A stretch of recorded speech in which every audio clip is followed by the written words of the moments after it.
आप सबों को जय यीशु ख्रिस्त में मेरे प्यारे भाइयों बहनों।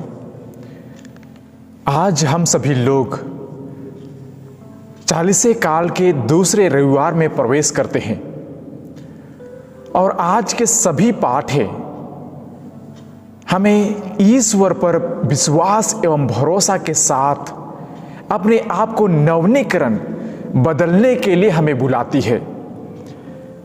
जैसे हम आज के पहले पाठ में उत्पत्ति के ग्रंथ से इब्राहिम के बारे में हम सुनते हैं। ईश्वर ने इब्राहिम से कहा कि आप बाहर निकलकर देखो, आप आकाश की ओर अपना सिर उठाकर देखो और यदि हो सके तो आप उन तारों को भी गिनकर देखो। आपके संतान उन आकाश में चमकते हुए तारों के समान होंगे।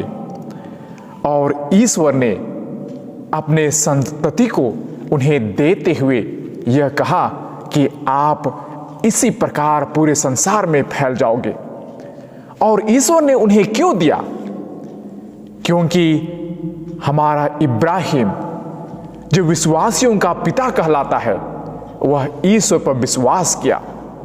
और इसीलिए कहा जाता है कि यदि आप किसी के जीवन को, कोई भी व्यक्ति को आप प्रभावित कर सकेंगे, उनका दिल जीत सकेंगे, तो आप कभी भी कोई भी कार्य को करने से आप हिचकेंगे नहीं, आपको छप्पर फाड़ कर दिया जाएगा। वही है, हमें ईश्वर के दिल को जीतना है जैसे हम लोगों के दिल को जीतते हैं। और इब्राहिम ने वैसे ही किया। ईश्वर ने छोटे छोटे परीक्षाएं ली, लेकिन उन पर भी इब्राहिम ने ईश्वर पर विश्वास किया एवं उन कार्यों को करने से कभी नहीं हटा। और इसी कारण से हम देखते हैं मत्ती के अध्याय 25 पर संख्या 14 से लेकर हम पढ़ते हैं, जहां पर असर्फियों का कहानियां या दृष्टांत बताया गया है। जिस व्यक्ति ने 3 व्यक्तियों को 5 असर्फियां, 2000 असर्फियां और 1000 असर्फियां दी थी, और वापस आने के बाद उन्हीं व्यक्तियों से जो 5000 असर्फियां दी थी, उन व्यक्तियों को वापस बुलाकर पूछता है कि मैंने जो दिया था आपने उससे कितना कमाई? और वह व्यक्ति ने कहा कि मैंने जो दिया था उसका दुगना कमाया। और उसका मालिक ने कहा कि आप कितना धन्य हो, शाबाश आपको, भले और ईमानदार सेवक, तुम थोड़े में ईमानदार रहे, मैं तुम्हें बहुत पर नियुक्त करूंगा और अपने स्वामी के आनंद के सहभागी बनो।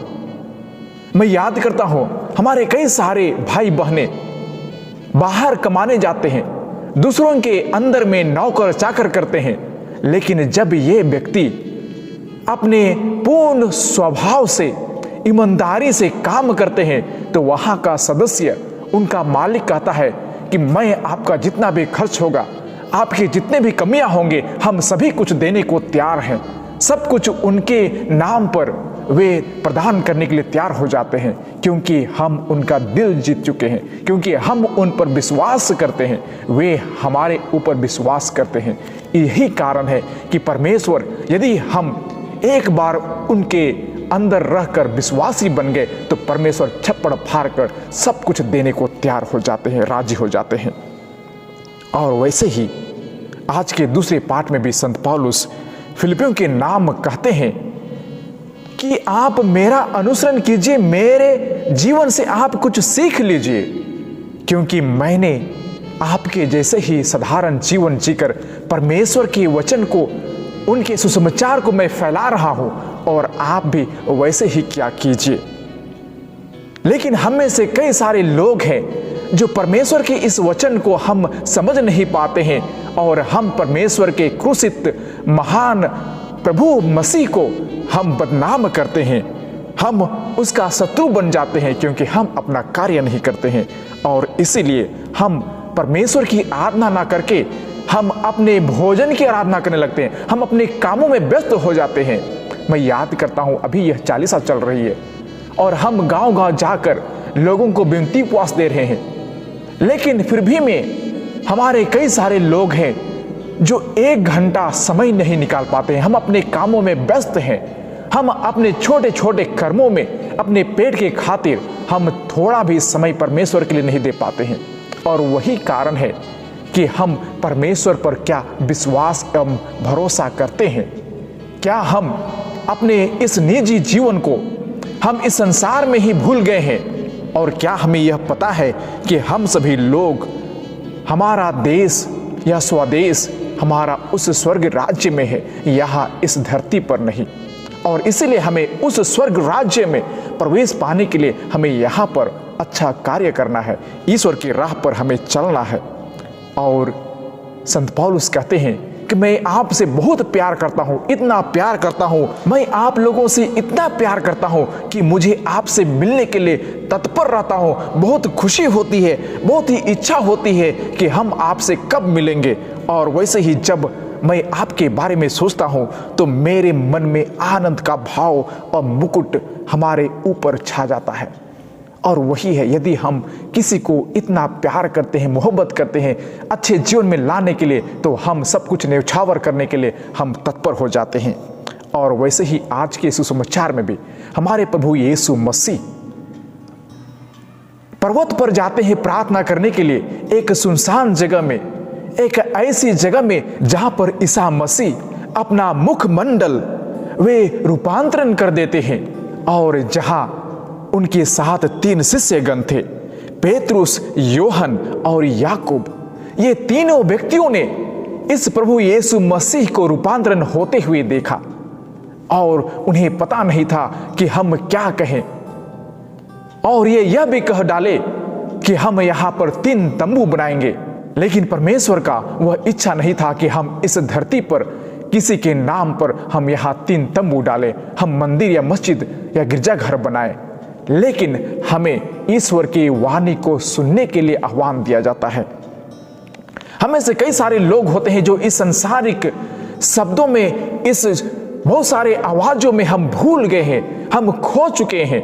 क्योंकि बहुत सारे ऐसी घटनाएं होती है, ऐसी प्रोग्राम होते हैं जिसे हम पूर्ण रूप से हम उसी पर लीन हो जाते हैं और हम अपने कर्तव्य को, ईश्वर की वाणी को सुन नहीं पाते हैं।